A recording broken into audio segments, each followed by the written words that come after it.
আসসালামু আলাইকুম ওয়া রাহমাতুল্লাহ। জুনাইদ টিউটোরিয়ালের আজকের আয়োজনে সবাইকে স্বাগতম। সাথে আছি আমি মোহাম্মদ জুনাইদ রেজা। আমরা ইতিমধ্যেই একটা চ্যাপ্টার শুরু করেছি, তাই না?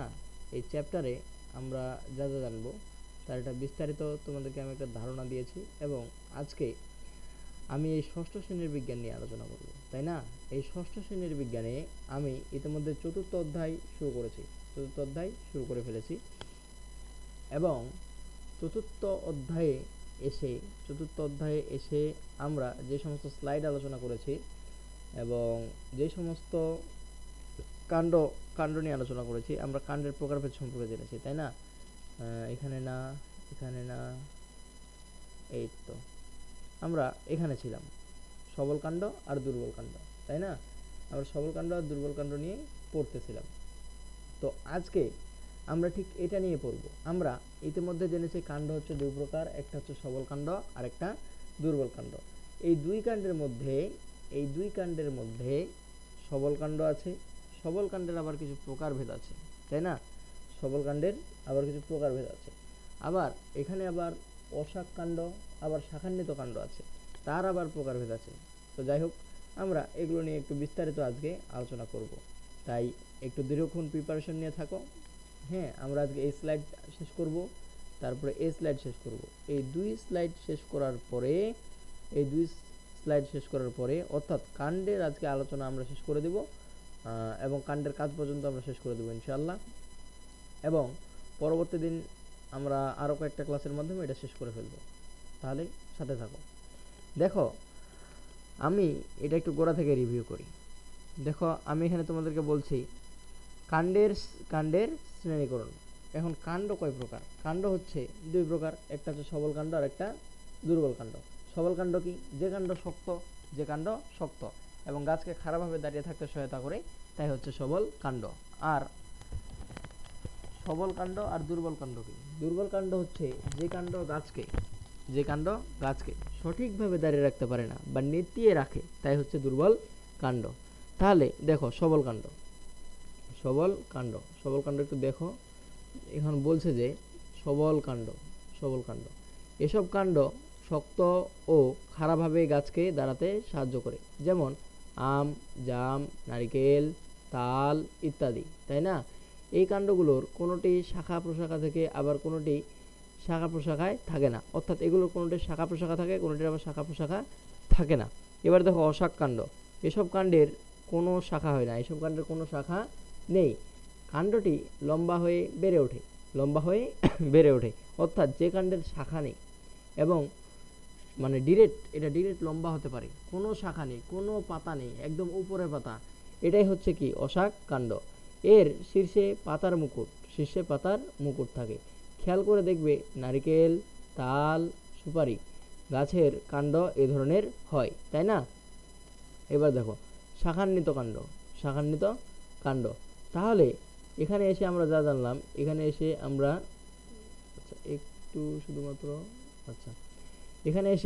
যা জানলাম, এখানে হচ্ছে বিষয়টা হচ্ছে ঠিক কেমন বিষয়টা হচ্ছে, দেখো এই জিনিসটার দিকে একটু তোমরা খেয়াল করো। এই জিনিসটা একটু খেয়াল করো যে এখানে আমি যা বলছি এটা একটু লক্ষ্য করো যে সবল কাণ্ড, এই সবল কাণ্ডের এখানে একটা প্রকার আছে সবল কাণ্ড, আর সবল কাণ্ডের প্রকার হচ্ছে এই অশাক কাণ্ড আর শাখান্বিত কাণ্ড। তাহলে সবল কাণ্ডের প্রকার হচ্ছে দুইটা, একটা হচ্ছে অশাক কাণ্ড আর একটা শাখান্বিত কাণ্ড। এই দুই কাণ্ড নিয়েই কি গঠিত? সবল কাণ্ড গঠিত। আচ্ছা, আমি এই নেক্সটটা শুরু করি। এবার দেখো মোট আকৃতির কাণ্ড। মোট কি? মনে করো তুমি তোমার হাতে একটা জিনিস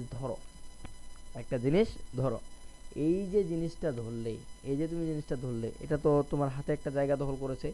এই যে মোট আকৃতির, অর্থাৎ গম্বুজ আকৃতির বললে ভুল হবে, অর্থাৎ মোটা আকৃতির বা ঝাড় আকৃতির, এটাই হচ্ছে কোন? মোট আকৃতি। কোনো কোনো গাছের প্রধান কাণ্ডটি থেকে এমনভাবে শাখা প্রশাখা সৃষ্টি হয় যে পূর্ণাঙ্গ গাছটিকে একটি মঠের ন্যায় দেখায়। এ গাছের নিচের দিকে শাখাগুলো বড়, নিচের দিকে যে ডালপালাগুলো থাকে এগুলো বড়, এবং ক্রমান্বয়ে উপরের দিকে শাখাগুলো ছোট হয়ে থাকে। এবং ক্রমান্বয়ে উপরের দিকে যত উঠবে তত দেখবা শাখাগুলো, পাতাগুলো, ডালগুলো ছোট হবে। এবার দেখো বলছে সম্পূর্ণ গাছটি নিচে থেকে উপরের দিকে ক্রমশ শুরু হয়ে মঠের ন্যায় আকার ধারণ করে। যেমন এখানে এখানে কিছু জিনিস দিছে, এই জিনিসগুলো একটু দেখো। এই জিনিসগুলো হচ্ছে, আচ্ছা এইটুকু তোমাদেরকে আমি একটু দেখাই। এইটুকু দেখাই যে এই দেখো, এই যে এখানে একটা গাছ আছে, এই যে এখানে একটা গাছ আছে, এই গাছটা এটা হচ্ছে কোন আকৃতির গাছ জানো? এটাই হচ্ছে তোমার মোটা আকৃতির গাছ। এটা তোমার মোটা আকৃতির গাছ। অর্থাৎ দেখো নিচে এগুলো বড়, নিচে এই শাখাগুলো বড়, কিন্তু আস্তে আস্তে যত উপরে যাচ্ছে তত দেখবা এটার কালার বৃদ্ধি পেতে ধরেছে। এই দেখো এগুলো ছোট, এখানে আবার ছোট, তাই না? তাহলে এই যে গাছগুলোর একটা ফরম্যাট, এটাই হচ্ছে কোন কাণ্ড জানো? এটাই হচ্ছে মোটাকৃতির কাণ্ড। এবার দেখো গম্বুজ আকৃতি। কোনো কোনো গাছের প্রধান কাণ্ডটি খাটো ও মোটা হয়। কোনো কোনো গাছের প্রধান যে কাণ্ড, অর্থাৎ মূল যে কাণ্ড, এটা কি হয়? এটা খাটো ও মোটা হয় এবং শাখা প্রশাখাগুলো এমনভাবে এই প্রধান কাণ্ডে বিন্যস্ত হয় যে গাছটিকে একটি গম্বুজের ন্যায় দেখায়। অর্থাৎ শাখা প্রশাখাগুলো ঠিক এমন আকৃতি ধারণ করে যে, ঠিক এমন একটা সুন্দর আকৃতি ধারণ করে যে দেখতে এটাকে ঠিক গম্বুজের মতো মনে হয়। এই গম্বুজ আকৃতির উদাহরণ কি জানো? আম, তারপরে কি কাঁঠাল, তারপরে জাম ইত্যাদি। এবার দেখো তৃণকাণ্ড। এতক্ষণ আমরা শাখান্বিত কাণ্ডের প্রকারগুলো জানছি। তাহলে এসব কাণ্ডে পর্ব ও পর্বমধ্য খুবই স্পষ্ট। তোমাদেরকে আমি এর আগের দিন পড়িয়েছি পর্ব ও পর্বমধ্য। পর্ব থেকে অশাখান্বিত অস্থানিক মূল সৃষ্টি হতে দেখা যায়। পর্ব থেকে কি দেখা যায়? অস্থানিক মূল সৃষ্টি হতে দেখা যায়, তাই না? যথা বাঁশ, আখ, এই গাছগুলো একটু তোমরা দেখবা এগুলো কেমন। ক্ষেত্র বিশেষে এসব কাণ্ডের পর্বগুলো ফাঁপা বা ভরাট হতে থাকে। পর্বগুলো অর্থাৎ মানে মধ্যের যে অংশ এটা তো মধ্য পর্ব, উপরের যে অংশ এটা পর্ব, হ্যাঁ নিচের যে অংশ এটা পর্ব, উপরেরটা পর্ব মধ্য, আর সবার শেষেরটা শিরোমুকুল। তাহলে দেখবা কি বলছে? পর্বগুলো ফাঁপা বা ভরাট হতে থাকে। অর্থাৎ নিচের যে অংশটা এটা ফাঁপা অর্থাৎ ফোলানো এবং কি ভরাট হতে থাকে, তাই না? এবার দেখো দুর্বল কাণ্ড। এতক্ষণ আমরা জানলাম, এই যে এতটা আলোচনা আমি করলাম, এই আলোচনায় আমরা কি জানলাম জানো? এই আলোচনায় আমরা দেখলাম এই যে এখান থেকে শুরু করে এখান পর্যন্ত এই সবগুলোই হচ্ছে কার? এই সবগুলোই হচ্ছে শাখান্বিত কাণ্ডের প্রকারভেদ। এবার আসি দুর্বল কাণ্ড। সবল কাণ্ড, দুর্বল কাণ্ড পড়লাম প্রথমে। এবার দুর্বল কাণ্ড দেখি। কিছু উদ্ভিদের কাণ্ড খারাপভাবে দাঁড়াতে পারে না, তাই মাটিতে বা মাচার উপর বৃদ্ধি পায়, তাই না? এদের কাণ্ডে পরিণত কাষ্ঠ থাকে না, অর্থাৎ কাঠ থাকে না, তাই এরা দুর্বল ও নরম হয়। এদের কোনোটি লতানো এবং কোনোটি শয়ান, আবার কোনোটি আরোহিণী, তাই না? দেখো এই যে ট্রেইলার বা শয়ান, ক্রিপার বা লতানো, এগুলো একটু মনে রাখবা, এগুলো তোমাদের পরীক্ষায় আসে। যে দুর্বল কাণ্ডের উদাহরণ নিচের কোনটি? তখন তোমাকে লিখতে হবে ট্রেইলার। যদি ট্রেইলার থাকে ট্রেইলার লিখতে হবে, যদি ক্রিপার থাকে ক্রিপার লিখতে হবে, তাই না? এগুলো তোমাদের পরীক্ষায় অনেকবার আসে, অসংখ্যবার আসে, আমি নিজে দেখেছি। এবার দুর্বল কাণ্ডের প্রকারভেদ হলো তিনটা: ক্রিপার বা লতানো, ট্রেইলার আর আরোহিণী। এই তিন প্রকার হচ্ছে কিসের জানো? এই তিন প্রকার হচ্ছে দুর্বল কাণ্ডের প্রকারভেদ। এবার দুর্বল কাণ্ডে দেখি। এসব কাণ্ড মাটির উপর দিয়ে সমান্তরালভাবে বৃদ্ধি পায়। মাটির উপরে সমান্তরাল কেমন জানো? সমান্তরাল কেমন বুঝাই? তোমাকে একটু দেখাই তাহলে সমান্তরালটা ঠিক কেমন। সমান্তরালটা ঠিক দেখো, এই যে এমন সমান্তরাল ঠিক এমন। মনে করো এই যে এটা একটা অ্যারো, আবার আরেকটা অ্যারো, ঠিক এই যে মধ্যের যে অংশটা এখানে ঠিক যেভাবে বৃদ্ধি পাবে, ঠিক সেইভাবেই চতুর্দিক দিয়ে কি পায়? বৃদ্ধি পায়। এটাই হলো কিসের উদাহরণ জানো? এটাই হলো ক্রিপার বা লতানোর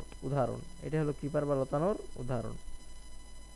এবার দেখো এদের প্রতিটি পর্ব থেকে গুচ্ছমূল বের হয়ে মাটিকে আঁকড়ে ধরে, যেমন ঘাস এবং আমরুল। ঘাসের দেখবা, ঘাস হচ্ছে ক্রিপার বা লতানো। এবার হচ্ছে ট্রেইলার।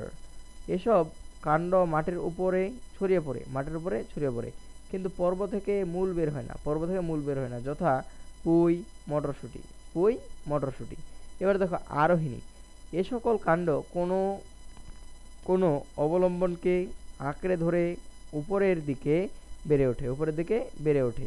এরা ক্লাইম্বার বা আরোহিণী।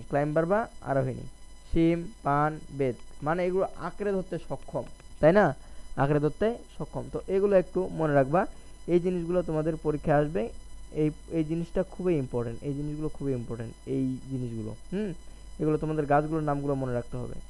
এর থেকে এখানে বেশি জানার কিছুই নেই। এবার দেখো পাঠ 7। দেখো এখানে বলছে কাণ্ডের কাজ। এখন কাণ্ডটা করে কি, গাছের কাণ্ড কি কি কাজ করে অনুমান করে তোমার খাতায় লেখো, এটা তুমি লিখতে পারবা। এবার দেখো এখানে লিখছে কাণ্ড পাতা, ফুল, ফল, শাখা প্রশাখা ভার বহন করে।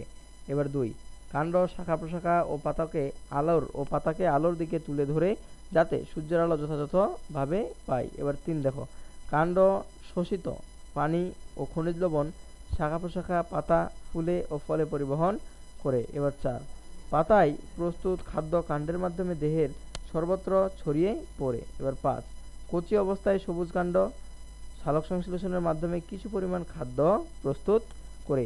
এই 5টা পয়েন্ট তুমি ঠাড়া মুখস্থ করে ফেলবা, বুঝে মুখস্থ করবা, তাহলে তুমি পরীক্ষাতে 100% কমন পাবা।